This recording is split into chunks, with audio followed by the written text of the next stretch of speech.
Selamat siang atau sore ini, Bapak Ibu ya.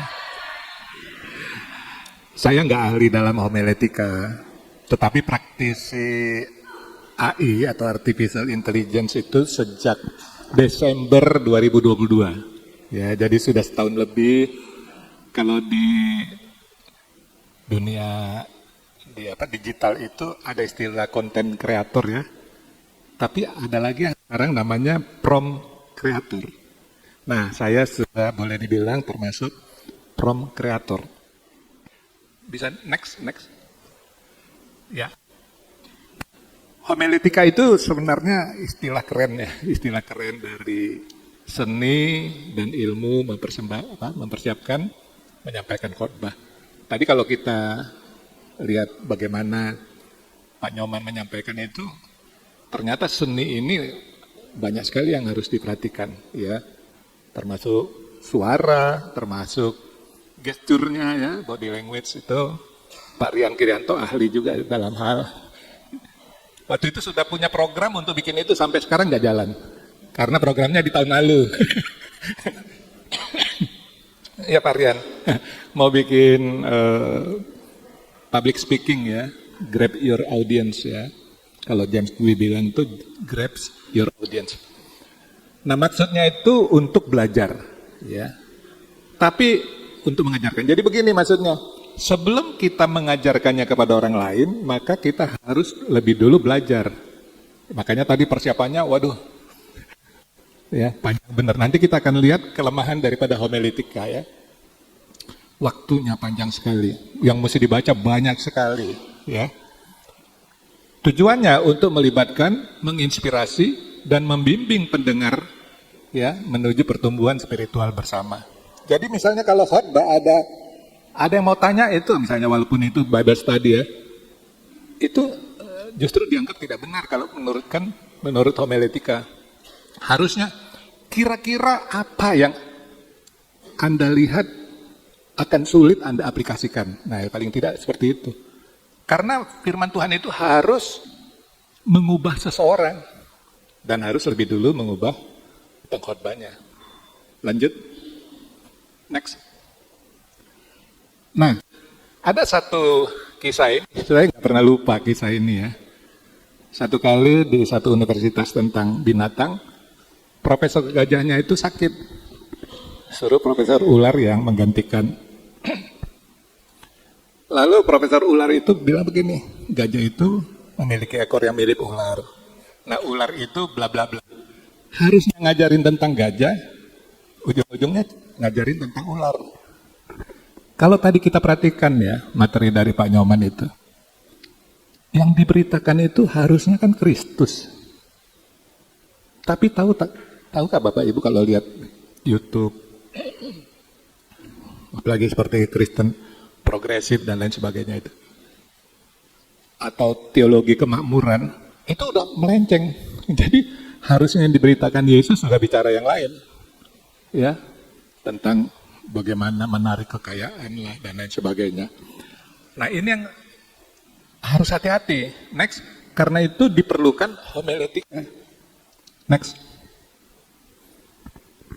Itu sebabnya homiletika itu penting, karena khotbahnya terstruktur. Kalau tadi perhatikan ya Pak Nyoman sampaikan, itu terstruktur, terorganisasi ya, membantu khotbah terhubung dengan audiens mereka, dengan jemaat ya. Memungkinkan eksplorasi lebih dalam terhadap teks-teks kerohanian yang penting. Tadi Pak Nyoman bilang, kita harus lihat yang tersirat, jangan hanya yang tersurat. Ada kalanya orang nggak lihat. Nah itu kita harus bisa lihat. Itu perlunya homiletika. Dan dia mendorong pertumbuhan spiritual baik pada diri si pengkhotbah ya, yaitu aplikasi pribadi maupun jemaat ya. Jadi harus dimulai dari diri sendiri. Itu ada lagunya. Next. Nah, saya sebelum menikah dulu tinggal di Susilo ya, gang Susilo 2 apa berapa itu. Nah di situ kan ada gereja baptis ya di Susilo Raya. Satu kali dia buka kuliah teologi, ada sekolah teologi Baptis Indonesia di Semarang, buka extension di situ. Nah ternyata dia sediakan juga untuk orang luar. Nah saya daftar. Jadi sebenarnya saya sempat sambil kerja di Bank Eksim, terdaftar jadi mahasiswa teologi ya. Wah yang diajarkan tuh sederhana sekali. Dia bilang, coba kamu lihat ya, pendetanya orang Amerika. Tuhan Yesus itu khotbah sederhana sekali, tapi dampaknya besar sekali. Lalu bagaimana kita sebagai pengkhotbah? Untuk bisa 15 menit, 20 menit. Ya. Einstein bilang ya, if you can explain it to a 6 years old, ya, you don't understand it yourself. Kalau kita nggak bisa ngajarin ke anak 6 tahun, kita nggak ngerti sebenarnya katanya. Karena itu kita harus mengagumi ya kakak-kakak layan, khususnya yang PA. Saya pernah diminta, ya dulu, jadi ketua sekolah minggu. Dari 2 guru, tinggal 2, datang ke saya, tolong ambil alih. Akhirnya saya kumpulin anak muda, itu termasuk pendeta Jeffrey itu. Ngajar, saya bilang, sampai ada 20 pengajar. Tapi saya tidak pernah berani untuk ngajar yang PA. Karena nggak gampang ngajar PA itu. Ya, mungkin anak kakak layan PA bisa cerita. Saya paling ngajar taruna. Ya, nggak pernah berani itu. Nah, untuk jadi pengkhotbah, coba membayangkan, bisa nggak saya menjelaskannya ke anak kecil? Kalau bisa, berarti saya sudah memahami dan bisa mengajarkannya. Next. Nah, kelemahan homiletika, ini kita semua alami ya. Saya termasuk yang sudah belajar homiletika di mana-mana ya. Di gerejanya Stephen Tong pernah, di gereja Kristus, ya. Karena kita punya The Mission ya. The Mission itu kelompok pengusaha-pengusaha itu, sebetulnya saya ada di sana. Kita undang itu pendeta-pendeta yang pengajar-pengajar begitu ya. Nah itu terstruktur kaku karena langkah-langkahnya tidak dapat di-bypass. Tadi kan kalau lihat tuh segini. Sampai yang namanya pendeta Nyoman bilang, istrinya pun tidak berani ganggu kalau sudah duduk. Karena step-step itu harus diikuti. Nah bagaimana dengan yang non-teologi presbiter? Nggak gampang kan untuk menerapkan itu. Dan butuh waktu. Ingat nggak tadi yang mau dibaca? Ensiklopedia lah, tafsiran lah, ya konkordansi lah. Waduh, itu ya nanti kita akan lihat kenapa AI itu perlu. Ya, kenapa AI perlu? Belum lagi risiko tidak nyambung dengan kebutuhan jemaat. Sudah kita capek-capek nyiapinnya, jemaat nggak ngerti juga. Pulang nggak bawa berkat. Kira-kira gimana? Kita yang merasa, sayang sekali kok nggak bisa diterima ya. Dan menjadi batu sandungan atau tantangan bagi kita yang bukan non-teologi. Ya. Next. Nah, Tuhan, ini ada satu statement ya. Tuhan bisa menggunakan apapun sebagai alat untuk membantu kita membuat khotbah, termasuk chat GPT. Ya. Ada banyak sekarang artificial intelligence. Bing sudah juga bikin, Google sudah bikin. Tapi saya tetap pakai chat GPT. Kenapa? Karena kalau Bing kita tanya sesuatu, dia bawa ke artikel orang lain, baca aja. Nanti ada di situ materinya. Tapi yang namanya chat GPT ini, Elon Musk dan kawan-kawannya ini, dia kelihatannya punya big data. Jadi ada komputer yang besar sekali kapasitasnya. Semua data ada di sana, termasuk konkordansi, termasuk tafsir-tafsir Alkitab ada di sana. Semua ada, bahkan tafsir Al-Quran ada, dan lain-lain ada. Itu datanya besar sekali. Kalau orang IT, tahu lah. Dulu saya, waktu mahasiswa belajar komputer itu, komputer di Pertamina itu, satu ruangan gereja ini cuma, sekarang satu PC. Satu PC itu dulu satu ruangan begini. Ya, masih pakai kartu gitu. Itu kuliah saya dulu. Walaupun kuliah akuntansi, tapi harus belajar komputer. Nah, ChatGPT ini betul-betul yang namanya kecerdasan buatan bisa memberikan kepada kita apa yang kita minta. Ya. Karena itu diminta rangkullah era digital di mana AI akan menjadi semakin canggih. Ingat ya, dia akan semakin canggih. Kenapa ChatGPT dikasih gratis? Karena ketika orang pakai, dia tambah lama tambah pintar.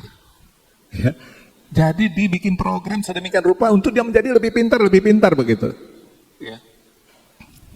Dan lihatlah AI sebagai sumber daya untuk melengkapi persiapan spiritual Anda. Next. Nah, tapi sebelumnya disclaimer dulu. ChatGPT memang dapat meringankan kita, mengingatkan kita akan fakta tentang masa depan yang diambil dari kitab Wahyu, karena data-data kitab Wahyu ada semua situ, tafsir-tafsirnya juga ada di situ, atau Markus 13 ya. Tapi ChatGPT tidak memiliki kesadaran akan masa depan. Ada gereja yang senang profetik. Ya, profetik itu didapat lewat mimpi, penglihatan daripada pengkhotbah. Nah, ChatGPT nggak bisa. Kalau kita kan tidak terlalu mengutamakan profetik ya. Kita lebih fokus kepada apa yang firman Tuhan katakan dan sambil membaca tanda-tanda zaman. Tetapi ChatGPT nggak bisa, ya. Dan ia tidak bisa memberikan visi alternatif.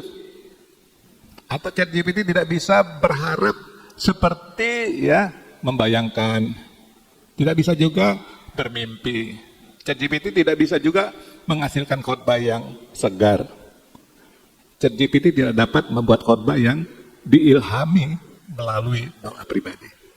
Tadi Pak Nyoman bilang harus dengan doa, renungkan, ya. ChatGPT nggak bisa. Nah, siapa yang harus melakukannya? Ya kita. Next. Karena itu jadilah prompt creator, artinya begini. Prompt itu instruksi, ya. Nanti ada contohnya. Sekalian saya kasih contoh untuk khotbah hari Minggu nanti. Jadi Pak Kun tinggal copy paste atau bikin sendiri. Ya, khotbah sore ya, Kun. Nah, langkahnya menjadi content creator itu mulailah dengan doa, mohon bimbingan dan pencerahan dari Tuhan. Itu udah pasti. Ya. Baca bagian Alkitab yang akan menjadi fokus khotbah. Seperti tadi pendeta Nyoman bilang, mungkin timbul pertanyaan yang harus kita bantu jawab. Nah, ChatGPT bisa bantu jawab. Tinggal kita bikin pertanyaannya sebenarnya. Ya, ke dia. Renungkan makna dan aplikasi praktis dari teks tersebut dalam konteks kehidupan jemaat Anda. Artinya begini. Coba dapatkan insight dari firman Tuhan itu. Nah, ini kita kumpulkan semua untuk nanti kita bikin perintah kepada ChatGPT supaya dia bikin firman Tuhan. Bahkan ChatGPT bisa kita bilang, tolong bikin dalam bentuk storytelling. Nah, kalau kakak Layan ya, bikinnya begitu. Oh, bikin storytelling ya. Tapi masukkan poin ini. Nanti dia akan. Nah, kalau dia tidak memuaskan kita, kayaknya masih ada yang kurang ini kita bilang. Nanti dia kasih lagi. Ingat ya, dengan ChatGPT itu jangan sungkan untuk kasih perintah. Ya, kalau perlu kasih 1000 perintah, dia akan lakukan. Orang dia mesin, dia robot. Ya, kita kadang-kadang orang Indonesia kan suka sungkan. Nggak enak ya, nanya-nanya terus. Enggak, bikin. Tak tanyain terus. Aku mau yang begini, selipkan ini, selipkan itu. Keluar nanti. Makanya saya bisa bikin buku itu puluhan buku dengan perintah-perintah itu. Next. Nah, praktek membuat khotbah. Tadi ya langkahnya membuat dengan doa, baca itu terus. Buat prompt sesuai insight yang Anda dapatkan melalui doa dan perenungan Anda tadi. Next. Nah, tadi Pendeta Nyoman kan bilang kelemahan SBU ya, karena sudah ada tema utama, kadang kan nggak nyambung tema di sini, ayat yang mau dibaca nggak nyambung. Jadi kalau Bapak Ibu lihat, saya selalu ambil SBU pagi ya. SBU pagi itu saya jadikan video, itu ada di Sangkakala Network ya. Itu setiap hari saya, dari Desember itu setiap hari saya bikin video. Jadi video saya itu hampir 1000 ya, ada di sana ya. Karena ada juga shortnya juga. Jadi kadang orang bilang, kamu itu YouTuber. Saya nggak merasa YouTuber ya. Tapi hampir 1000 video saya di sana. Nah itu selalu temanya itu, saya tanya sama ChatGPT, misalnya SBU bilang temanya yang kira-kira begini, you kasih ide deh tiga tema yang nggak jauh dari situ, tapi tidak lepas dari konteks. Keluar. Nah nanti saya ambil, saya roba lagi, baru tolong bikin khotbahnya dengan tema yang seperti ini. Keluar. Nah yang hari Minggu nanti saya lihat temanya agak sesuai ya, nanti kita kasih lihat contoh ya. Karena itu saya bikin promnya begini ke ChatGPT ya. Ini yang saya bikin, artinya ini hanya contoh. Kalau Bapak Ibu presbiter mau bikin khotbah atau kakak layan mau bikin khotbah, bisa dikreasikan, kan menjadi prom kreator ya, dikreasikan. Contohnya hanya begini, berdasarkan 3 Yohanes 1 ayat 1 sampai 4, buatlah khotbah dengan tema. Nah temanya saya tambah lain. Kalau di sini di SBU, orang akan memuliakan Tuhan melalui kesaksian kita. Nah tapi saya tambah orang lain. Jadi orang lain akan memuliakan Tuhan Yesus melalui. Nah di situ hanya Tuhan. Saya nggak mau, mesti ada kata Yesusnya. Jadi saya tambahkan Yesus melalui kesaksian kita. Dengan menjelaskan dalam bentuk bullet points ya. Bullet point itu poin-poin aja. Jangan narasi dalam bentuk esai gitu ya. Karena saya mau punya kreasi sendiri waktu berkhotbah. Jadi hanya dikasih poin-poin. Ya. Konteksnya secara ringkas, namun lengkap, tanpa menghilangkan detail-detailnya. Lalu pesan Tuhan untuk kita, sesuai konteks masa kini, apa? Ya. Lalu aplikasi apa yang harus kita lakukan setelah mendengar firman Tuhan itu? Tolong beri juga doa penutup yang ringkas. Memang di gereja kita kan tidak biasa habis khotbah doa ya, tapi kalau di gereja Bethel dan lain-lain itu selalu ada khotbah. Kalau saya lebih senang ada doa, walaupun pendek, doa penutup. Ya. Nah, kita lihat jawaban ChatGPT-nya ya, dengan pertanyaan seperti ini namanya prom. Nah, kalau menjadi prom kreator kita kreasi, bikin promnya itu seperti apa? Ya, next. Nah, dia jawab nih, ChatGPT-nya jawab. Konteks, ya. Penulis, dia bilang, surat ini ditulis oleh Yohanes, seorang penatua. Dia rasul ya, tapi statusnya di situ disebut penatua. Dan murid yang dikasihi Yesus. Dia adalah murid yang dikasihi Yesus. Penerimanya adalah Gaius, walaupun di Alkitab pakai Y ya. Cuma kan saya tetap copy paste dulu dari ChatGPT. Dia tulis Gaius ya. Seorang yang dikasihi oleh Yohanes, seorang Kristen yang setia dan dikenal karena kehidupannya yang benar. Isi utama, kata si ChatGPT ya, Yohanes memuji Gaius atas kesetiaannya pada kebenaran dan atas kasihnya terhadap saudara-saudara seiman, bahkan kepada orang-orang asing. Nah tentu kita harus membayangkan ya, karena kalau walaupun kita bukan pendidikan teologi ya, kita tahu ya, di masyarakat Yahudi itu ada kelas-kelas ya, laki, karena kan diutamakan pria ya, nanti wanita, janda, terus orang asing. Jadi stratanya itu kan di bawah. Gaius ini masih mau melayani orang asing itu. Nah di sini kita kaitkan dengan inklusivitas daripada Injil yang kemarin dibahas ya di ibadah keluarga. Injil itu tidak terbatas kepada siapa saja ya. Bahkan hari Minggu kita sudah bicara tentang Injil itu untuk anak kecil, remaja sampai orang tua ya. Anak-anak remaja bisa bernubuat dan lain. Roh Kudus itu yang membuat semuanya terbuka lah, artinya tidak eksklusif ya. Nah itu isi utamanya. Ayat kuncinya Yohanes menyatakan sukacitanya karena mendengar bahwa anak-anak rohaninya hidup dalam kebenaran.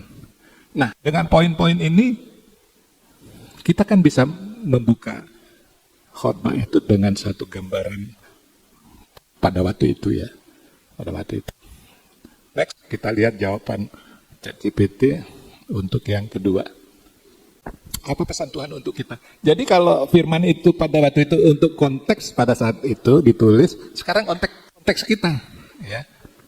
Cuma biasanya gini, konteks itu kalau bisa untuk pesan kita ini ditambah kata Indonesia. Karena kadang-kadang dia konteksnya kasih dunia ya, tapi tergantung firman Tuhan ini kayaknya konteksnya universal. Ya udah, pertanyaannya nggak usah pakai Indonesia. Jadi kalau sebagai prom kreator kita bisa tambahin ini audiens saya usia 60 ke atas, kalau yang khotbah di lansia misalnya 60 ke atas, tolong buatkan khotbah seperti nanti dia akan arahkan itu supaya lebih spesifik ya. Dia bilang pesan buat kita, hidup dalam kebenaran sama seperti Gaius. Kita dipanggil untuk hidup dalam kebenaran.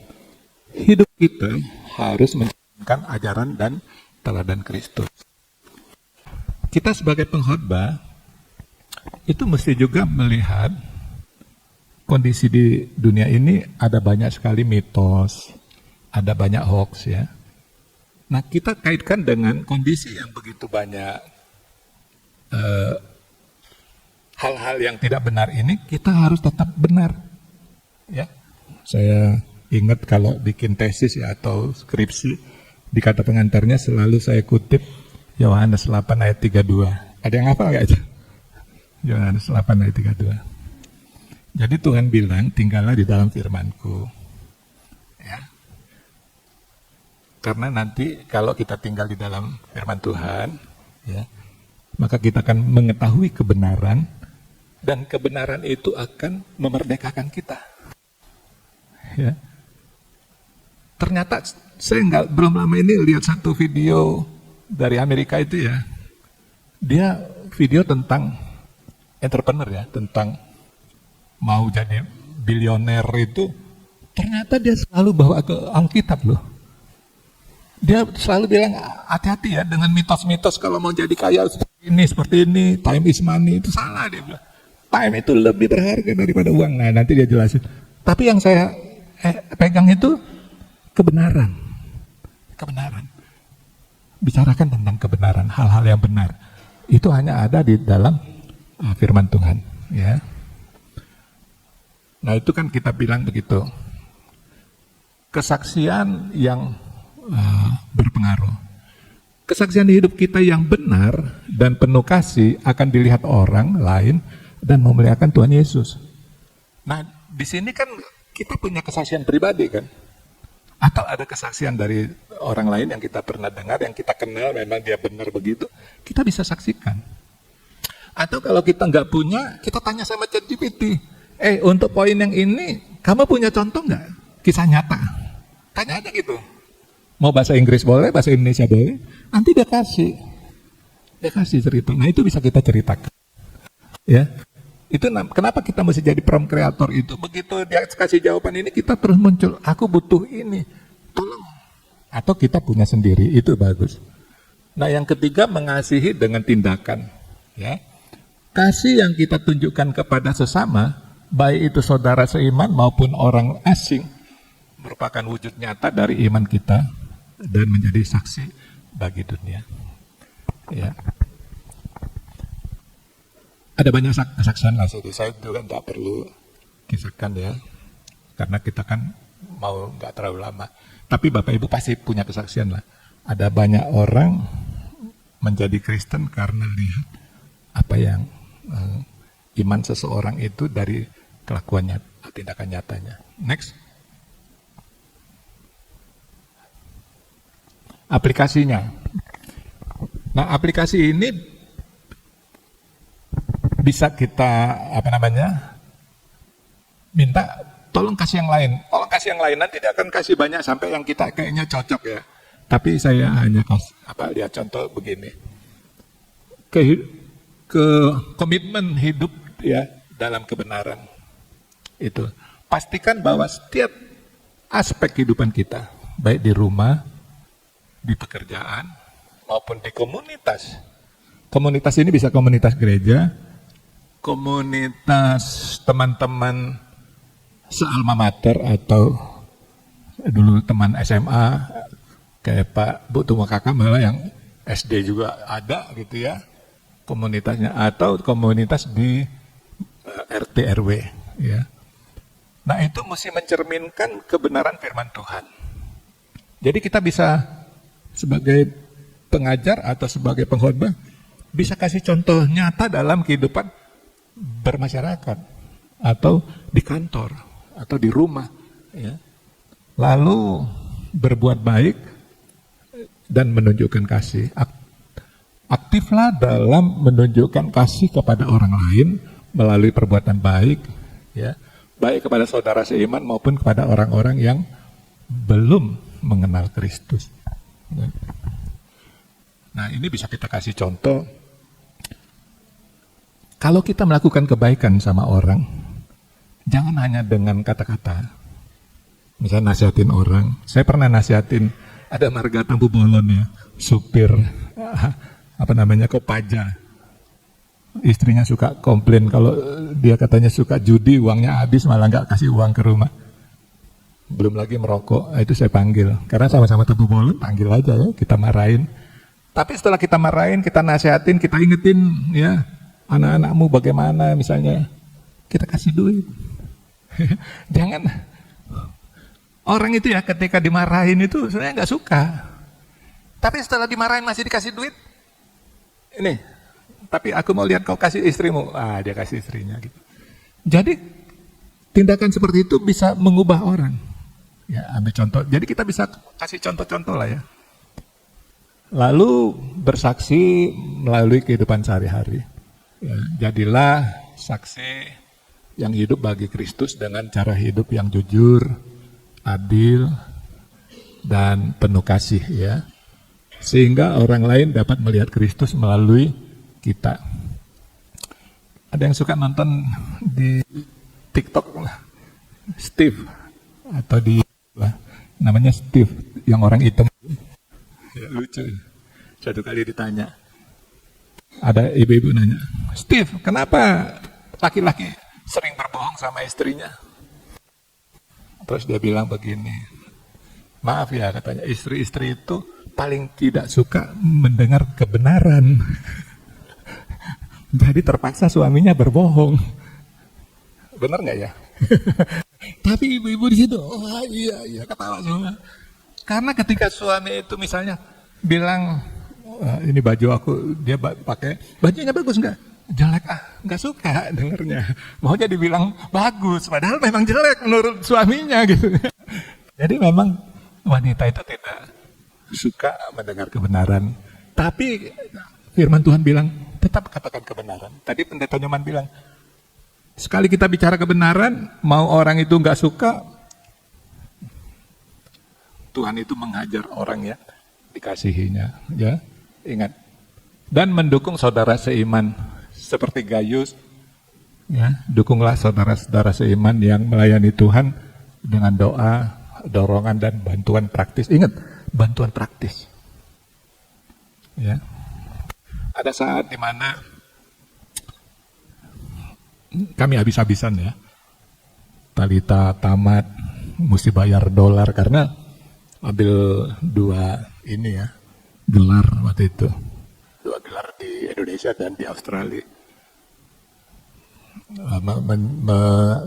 membiayain perkawinannya pahala. Memang ada rumah mau saya jual tapi nggak laku-laku waktu itu. Jadi kondisi agak sulit lah waktu itu. Tapi ada jemaat yang datang minta bantuan.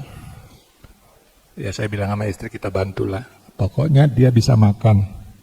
Jangan sampai nggak bisa makan. Kontrakan rumahnya juga sebisanya kita bantu.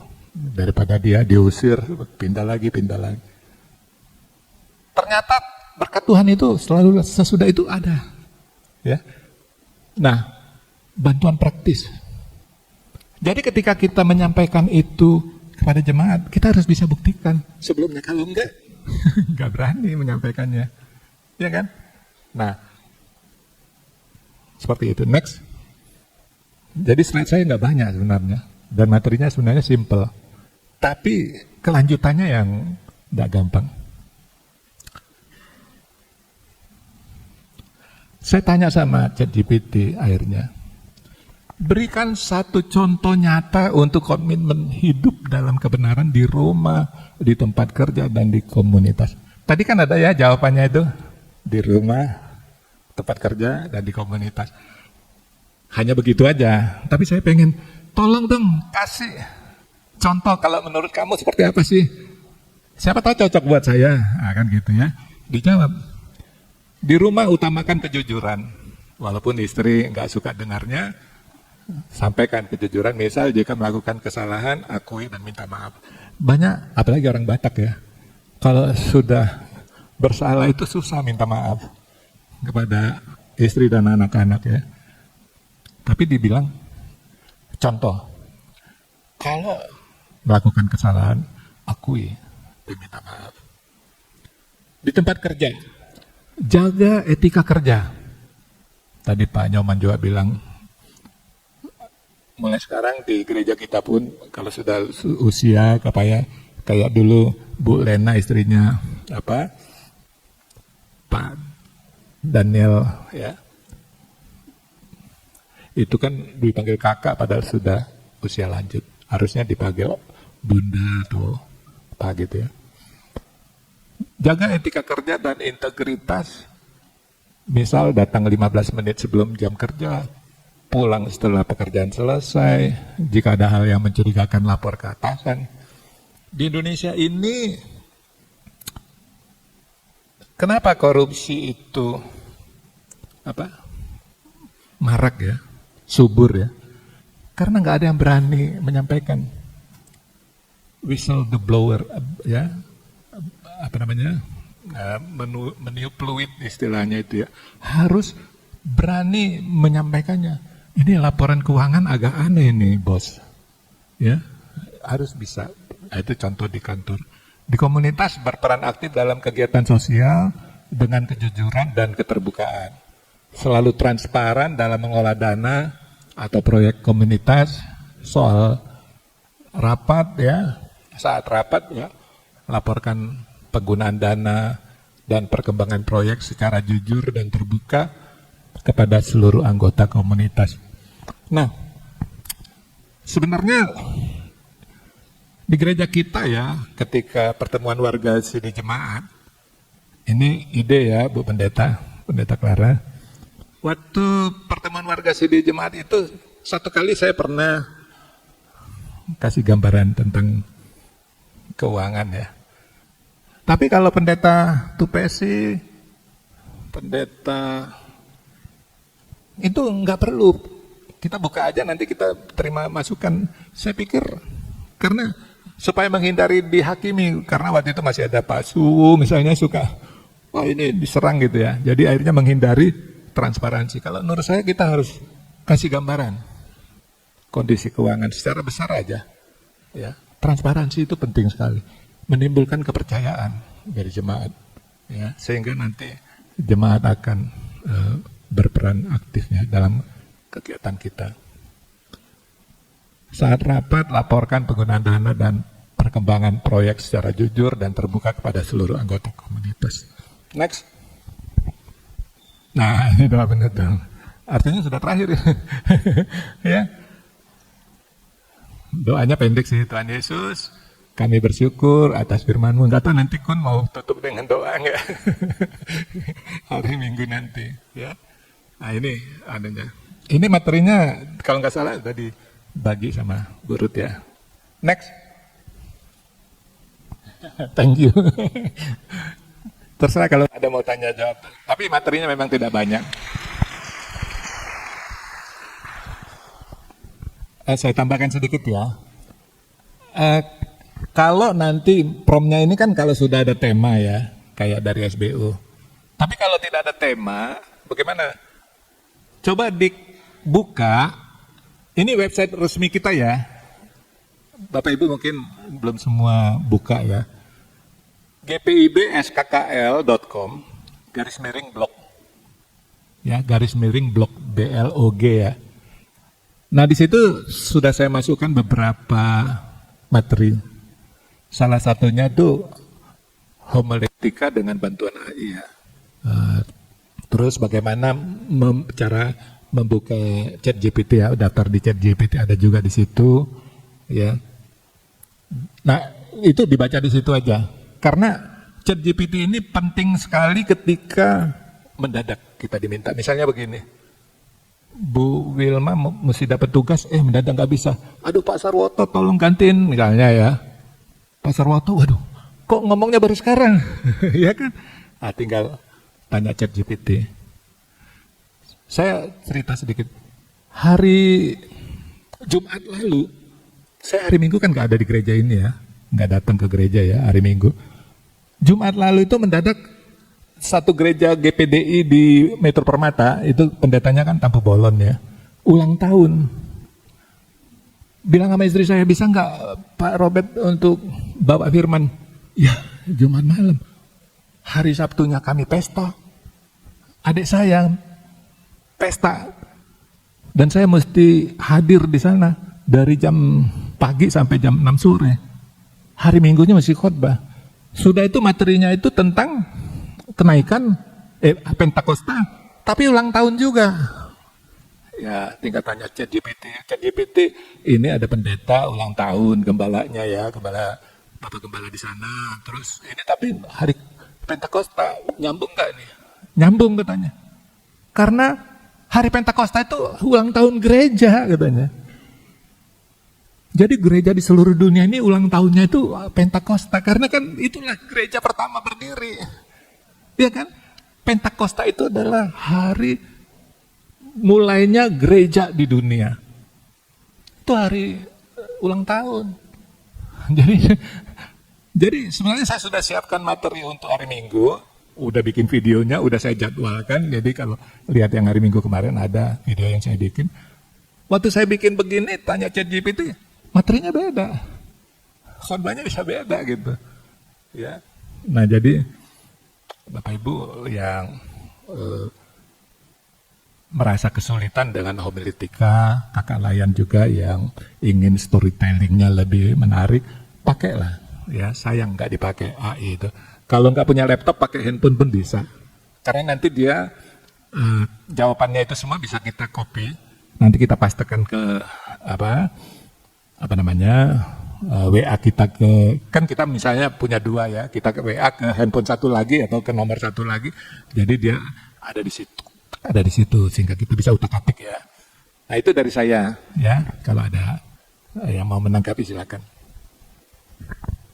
Terima kasih Pak Tampu Bolon. Silakan Bapak Ibu Saudara yang mau bertanya. Terima kasih Pak Tampu Bolon. Saya mungkin hanya usulan ini, mungkin Ibu Pendeta juga bisa. Ini masalahnya mungkin sudah mengerti yang sudah disampaikan baik oleh Bapak Pendeta Nyoman dan Pak Robert. Tapi saya rasa juga perlu dipraktekkan. Karena tadi banyak masukan-masukan dari Pak Nyoman, sangat bagus sekali buat kita sebagai pelayan-pelayan Tuhan. Mungkin kita minta waktu, mungkin Ibu Pendeta punya waktu, misalkan si A yang akan memimpin khotbah, sebelum dia mulai coba dipraktekkan sama-sama. Jadi nanti juga jemaat yang menerima juga jadi jalannya lancar gitu, bagus gitu. Itu hanya usulan saya. Terima kasih. Bapak Ibu memang kalau mau praktek itu memang harus sendiri. Saya pernah diundang oleh jemaat GPIB Pancaran. Mereka pembinaan termasuk public speaking dan khotbah itu 1 hari berapa jam, dan minggu depannya atau beberapa hari kemudian praktek. Mungkin waktunya, dan kedua karena praktek itu mereka mempergunakan semua pendeta. Jadi ada kurang lebih 20 kelompok. Kalau kita mungkin nanti bisa 5 kelompok, berarti mesti pakai 5 pendeta. Itu dikasih tema dan masing-masing semua akan berkhotbah, termasuk pelayan PAPT. Nah, itu mungkin nanti kita buat di lain waktu, ya, lain waktu. Dan untuk dalam proses kita, memang di sini itu ya boleh dikatakan karena sudah biasa di sini seperti itu, jadi saya tinggal melanjutkan bahwa kalau di jemaat-jemaat lain itu memang ada persiapan khusus dari seorang pemberita firman, sama seperti persiapan pelayan PAPT, begitu juga pelayan penatua dan diaken. Jadi ada hari khusus untuk pelayanan firman itu dibicarakan. Ya, jadi itu mungkin nanti kalau Tuhan sayang ya kita harus buat ya di proses sekarang ini. Yang terjadi adalah bagi yang mau persiapan boleh datang ketemu saya dari waktu kita berbicara. Kalau misalnya temanya agak susah, biasanya kita saling memberikan ide-ide apa melalui firman Tuhan ini, termasuk juga latar belakang mungkin ini agak susah misalnya itu, dan itu sudah dimulai Pak. Nah, memang setiap periode itu kan ada yang terpilih itu ada yang senior, yang tetap terpilih, dan ada yang muda. Nah, sehingga kadang-kadang yang muda ini kurang percaya diri untuk berkhotbah. Yang kayak tadi bilang dikasih ke orang lain karena belum percaya diri. Nah, itu juga saya hargai, ya. Tapi saya percaya dalam satu waktu pasti ada kesempatan. Saya selalu mendorong bahwa kalau masa dalam 5 tahun perjalanan pelayanan 1 kali pun tidak melayani sebagai pelayan firman, dok sayang ya.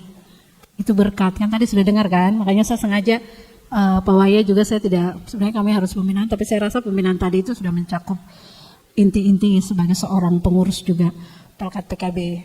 Nah, di saat-saat ini memang Bapak Ibu sebagai warga jemaat juga ya tolong dimengerti kalau misalnya yang muda-muda atau yang baru misalnya, ataupun yang lama tapi belum terbiasa ya, untuk mencapai 1000 langkah kan dimulai dari 1 langkah ya.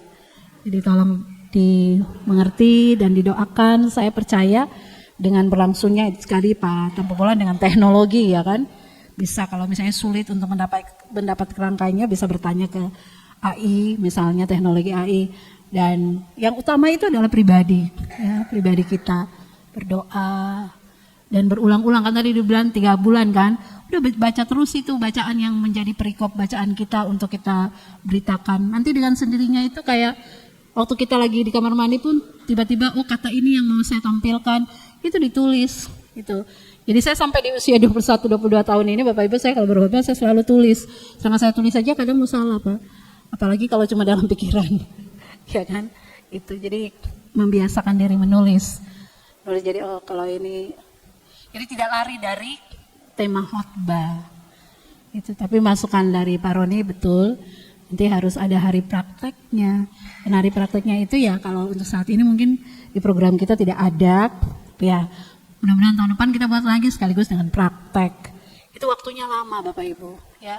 Jadi di pacaran kasih itu ketika praktek itu memang tidak lama, karena sesi yang seperti sekarang ini sudah berlangsung, besoknya itu sesi praktek atau 1 minggu kemudian itu nanti setiap, termasuk yang senior juga semua dikasih temanya ini. Nah nanti dibagi kelompok, pendeta ini untuk kelompok 1, pendeta ini kelompok 2. Nah itu sepanjang 1-2 jam itu akan dipraktek.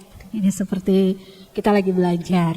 Ya, terima kasih masukannya. Ini nanti jadi program untuk TPG mungkin tahun depan, sehingga orang-orang muda kita juga ya, generasi muda juga diperlengkapi. Ya, itu aja ya Bapak Ibu. Terima kasih. Terima kasih Ibu Pendeta. Iya, benar. Mesti dibimbing oleh pendeta ya untuk praktek. Jadi kita nggak bisa praktek sendiri. Harus dibimbing oleh pendeta. Nanti tahun depan kita akan susun PKA yang baru. Nanti TPG masukkan lagi satu program praktek menyusun khotbah. Dan nanti kita akan panggil kurang lebih 5 pendeta ya untuk membimbing 5 grup. Jadi mungkin satu grup kalau ada 70 orang dibagi 5 kira-kira 12. Oh iya. Ya bisa 7 pendeta. Ya, nanti kita doakan saja nanti tahun depan semua acara itu bisa berjalan dengan baik dan kita semua bisa menjadi pendeta-pendeta kecil yang bisa menyusun khotbah dengan baik dan benar. Kita bisa mempraktekkan mengabarkan Injil dengan baik dan benar. Terima kasih Bapak Ibu Saudara semua yang sudah hadir di pembinaan hari ini. Kita akan menutup pembinaan ini dengan kita berdoa ya. Oh iya, masih ada pertanyaan. Ya silakan, maaf. Masih ada ya?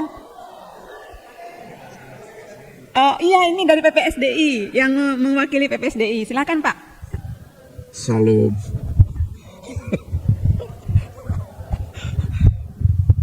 Dikasih Tuhan Yesus, Bapak Tampu Bolon, terima kasih Pak. Tadi saya mendengar di pojok situ, menarik sekali bagaimana kita berlatih menyusun, ini kok kenceng amat. Ya, soalnya jadi Ariel loh gini.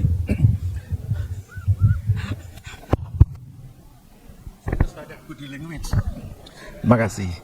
Jadi saya ingin menambahkan ini Bapak Ibu sekalian yang diberkati Tuhan Yesus. Yang pertama tadi kita sudah dapat dari Bapak Pendeta Nyoman Jepun ya. Nyoman Jepun, bagus sekali bagaimana kita menstructure atau menyusun khotbah dengan outline kan, ada pembukaan, terus nanti ada isinya dan kemudian penutup, sesimpel itu. Nah, saya hanya ingin menggarisbawahi yang disampaikan Pak Tampu Bolon itu bagus banget. Kalau saya kan sukanya googling Pak, nggak pakai ChatGPT.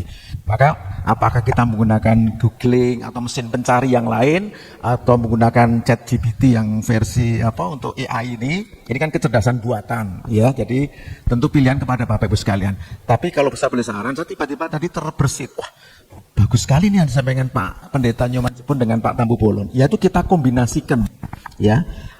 Yang ditanyakan Pak poin-poin atau kisi-kisi pertanyaan yang disampaikan Pak Tampu Bolon itu bisa mengacu kepada konsep tadi yang disampaikan Pak Pendeta Nyoman Jepun 5W1H ya. Jadi cara menulis yang baik itu pendekatannya adalah pendekatan ini sering dipakai di universitas terutama dari Harvard, yaitu 5W1H. Tulis what-nya itu sebetulnya lebih tepatnya what happened. Apa yang terjadi? Oh, ada kecelakaan kereta misalnya. Why? Ya kan, why pertama itu. Oh, kenapa? Karena masinisnya tidur. Kenapa tidur? Karena tadi malam asik main domino misalnya. Nah, itu ada ceritanya. Ya, terus gitu. Terus kapan? When? Oh, tadi malam gitu. Bagaimana itu bisa terjadi? How? Oh, karena hujan deras sehingga bla bla bla gitu. Jadi itu menjadi cerita yang menarik. Kombinasi antara pendekatannya Pak Nyoman tadi menggunakan 5W1H plus 5W1H-nya itu dalam bentuk tadi Bu, kisi-kisi pertanyaan ditanya kepada mesin penjawab. Ini kan mesin penjawab sebetulnya. Nanti mesin penjawab akan jawab. Nah, tentu yang kita sortir, yang kita filter adalah relevansi ya Pak ya. Relevansi jawaban dari mesin pencari ini dengan tadi teks sama konteks. Teks itu ya narasi, konteks itu tadi salah satu sudah disinggung Pak Tampu Bolon. Ini kita mau khotbah di depan siapa ya gitu. Misalnya kalau di depan teman-teman PA atau PT tentu ya beda dengan di hadapan bapak-bapak ibu-ibu PKLU. Jadi itu terkait dengan konteksnya. Dengan demikian pesan-pesan yang kita berikan, kita sampaikan kepada audiens ya, itu akan tepat gitu. Makanya approach-nya saya selalu menggunakan kalau khotbah menggunakan ya tadi teori public speaking lah kan. Know your audience. Nomor 1, pilar 1. Kenali siapa audiens atau jemaat Anda gitu loh. Kalau audiennya model Bu Wilma, tentu saya harus banyak bercanda misalnya. Dan penting juga tadi sampaikan Pak Jepun, harus ada bahasa beliau itu pakai body language, gesture gitu. Itu maksudnya untuk ini. Ada engagement. Nah, engagement itu saya dekat dengan Bu Novni, dengan Bu Tumakaka. Makanya kadang-kadang saya suka bercanda. Itu untuk yang sering jadi sasaran tembak saya Bu Tumakaka. Karena dia yang sangat piawai bahasa Jawa. Kalau enggak Pak Sarwoto itu.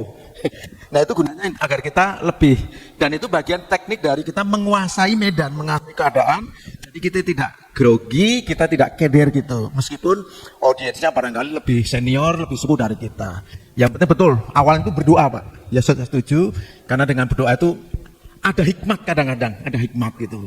Saya setuju Pak Nyoman juga, kadang-kadang kita di mimbar itu tiba-tiba dapat insight.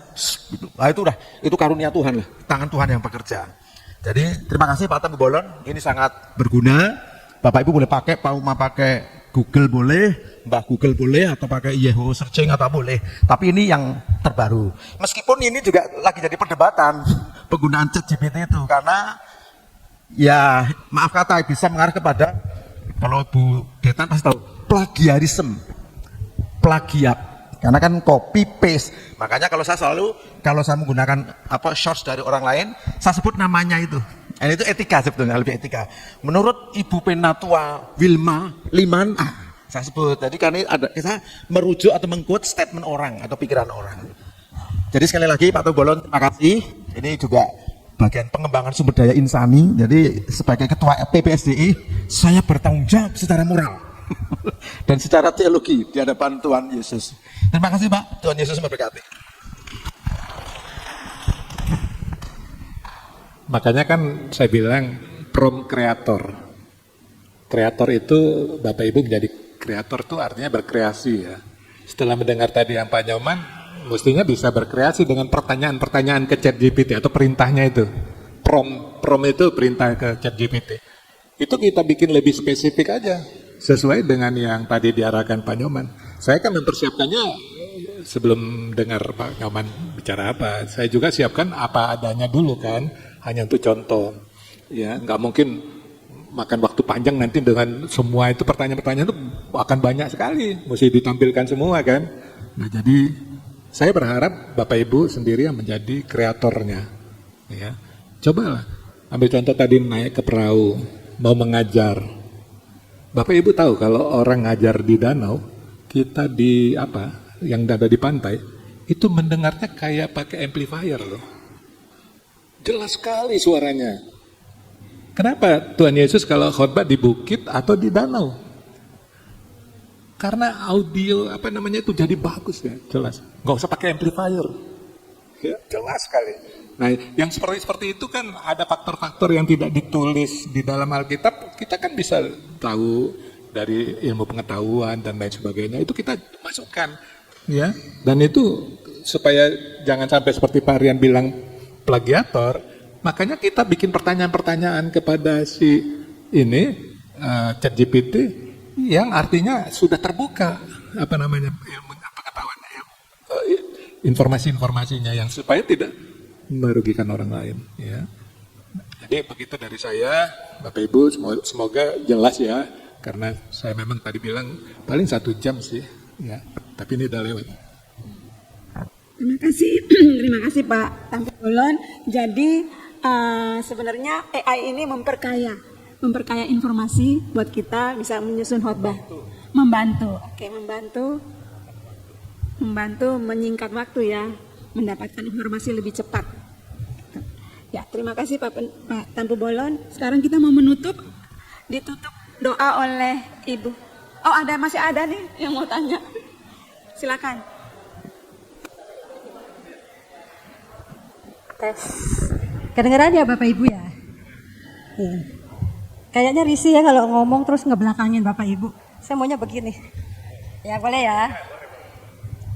Oke, jadi gini, intinya kita ngumpul di sini adalah sesuai tema. Bagaimana berkhotbah yang efisien dan menarik. Itu kan temanya. Nah, tadi Pak Jepun kan sudah menerangkan begitu banyak hal yang menarik. Ya. Sebelumnya tadi malam saya coba-coba buka Google mengenai apa sih khotbah yang efisien dan menarik. Dan ternyata simpelnya begini. Waktu kita mau berkhotbah, memang kita baca dulu ayat Alkitab. Kita baca ayat Alkitab, betul kata Pak Nyoman, sebelum ayat-ayat tersebut yang disebutkan. Jadi pasal sebelumnya memang kita harus baca dulu biar tahu ceritanya. Dan setelah ayat itu juga kita harus baca juga. Baru kita dengan pikiran kita, apa ya yang harus kita utarakan. Jadi di dalam Google itu saya baca 2 menit itu adalah pendahuluan. 2 menit pendahuluan tentang apa yang akan kita bawakan di dalam firman itu. 10 menit isinya firman itu. 10 menit. 3 menit penutupnya. Jadi 15 menit Bapak Ibu. Jadi kalau kita mau berkhotbah yang menarik, nggak usah panjang-panjang. Yang penting nggak jauh dari konteks ayat yang kita baca, ya. Pendahuluannya apa, konteks isinya apa, 3 menit tutup. Gitu. Soalnya saya juga perhatikan bukan saja di ibadah minggu, ibadah sektor juga gitu. Ada juga yang membawakan firman, ya bukannya saya merasa lebih, enggak, kita sama-sama belajar. Cuman memang terasa ada yang lebih panjang gitu, kepanjangan gitu. Sampai orang tuh rasanya, aduh udah mulai gelisah. Benar kata Pak Jepun gitu ya. Jadi saya juga sebagai pelayan, saya mencoba bagaimana caranya ya supaya bawa khotbah itu sesuai dengan kondisi suasana yang sekarang, disesuaikan dengan ayat Alkitab, ya. Jadi kita juga diaplikasikan kehidupan yang sekarang ini ada apa sih, gitu. Ya tentang perang, tentang radikalisme, gitu, tentang kayak begitu-gitu. Ambil yang sedikit aja tentang Kristen progresif atau apa ya. Pokoknya ambil yang singkat, gitu. Dihubungkan dengan firman. Nah, saya selalu memang seperti Pak Joman Jepun bilang, saya selalu ngomong sendiri, tanya suami saya. Kalau saya lagi mau persiapan khotbah nggak boleh ada ganggu. Karena saya lagi ukur jam nih. Paling banyak 20 menit, itu udah kebanyakan. Kalau bisa 17 menit atau 15 menit. Supaya tercapai targetnya yang diharapkan oleh apa ya, tujuan khotbah yang menarik sesuai dengan yang diutarakan di Google itu. Menurut saya sih itu bagus gitu. Ya jadi nggak usah panjang lebar lah gitu. Itu aja, efisien, menarik, singkat, sesuai dengan kondisi aplikasi yang ada. Terima kasih Bapak Ibu. Terima kasih Ibu Wilma. Masih ada lagi mungkin? Sebelum kita tutup doa. Ya, jadi ya. Terima kasih. Sekarang mari kita menutup dengan doa dipimpin oleh Ibu. Kita berdoa. Kami adalah murid-Mu ya Yesus. Kami ingin selalu belajar dan belajar untuk mengenal Engkau dengan baik. Dan kami juga ingin melayani dengan sebaik-baiknya dalam rumah-Mu sangkakala ini. Untuk itu, berkatilah kami semua yang sudah boleh hadir pada saat ini. Berkati kami, bimbing kami ya Roh Kudus, supaya kami melayani dengan penuh sukacita, dengan tulus ikhlas, dan kami percaya berkat Tuhan akan mengalir dalam kehidupan kami pribadi, dalam kehidupan keluarga kami, bersama istri, suami, anak, cucu kami. Berkat Tuhan mengalir dalam setiap kerja dan usaha kami. Bahkan masa depan keluarga kami, anak cucu kami, semua akan dipenuhi dengan berkat-berkat yang daripada Tuhan Yesus. Berkati Pendeta Nyoman Jepun, berkati ya Tuhan Yesus, Bapak Robert Tampu Bolon. Berkati mereka sebagai narabina pada saat ini. Terima kasih Bapak yang Maha Baik, kami akan kembali pulang masing-masing ke rumah kami. Sertai kami dan berkati semua pihak, rekan-rekan, Bapak Ibu, orang-orang muda yang sudah boleh membantu pelaksanaan acara ini. Tuhan Yesus memberkati. Terpujilah nama Tuhan Yesus kekal selama-lamanya. Amin. Selamat sore. Udah tadi banyak. Bagi presbiter persiapan nanti sekarang jam 3 di konsistori.